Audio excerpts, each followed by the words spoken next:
Le procédé mouillé sur mouillé consiste à appliquer la presse sur la surface à réparer sans qu'il soit nécessaire de la poncer. L'objectif de ce processus est d'augmenter la productivité de certaines réparations.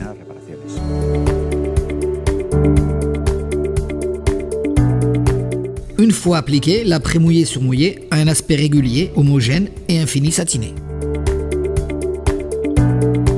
Il offre une excellente adhérence sur la cataphorèse, l'acier galvanisé, l'électrozinc, l'aluminium et différents plastiques.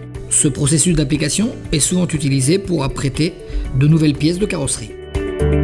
Avantage que peut nous apporter le procédé mouillé sur mouillé. Premièrement, il nous permet d'utiliser un seul masquage pour l'après et la finition.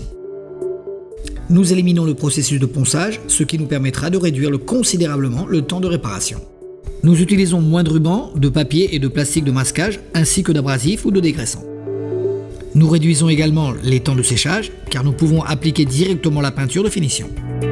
Nous économisons la consommation d'énergie du séchage en cabine et de l'utilisation d'équipements infrarouges. Bref, ce processus peut aider le professionnel à réduire le temps passé par les véhicules dans l'atelier, augmentant ainsi le flux de travail. L'une des utilisations les plus courantes du mouillé sur mouillé est son application sur des pièces neuves avec cataphorèse. Dans cet exemple d'application, nous utiliserons une pièce avec cataphorèse. Tout d'abord, nous évaluerons la qualité de la cataphorèse, car dans certains cas, il est conseillé de poncer la surface avec un papier à poncer P240. Nous soufflons ensuite la surface pour éliminer toutes les impuretés générées. Nous nettoyons et dégraissons la pièce en veillant à éliminer toute substance qui pourrait compromettre le bon comportement de l'après. Un nettoyage incorrect de la surface de la pièce entraînera des problèmes d'ancrage et d'adhérence de l'après.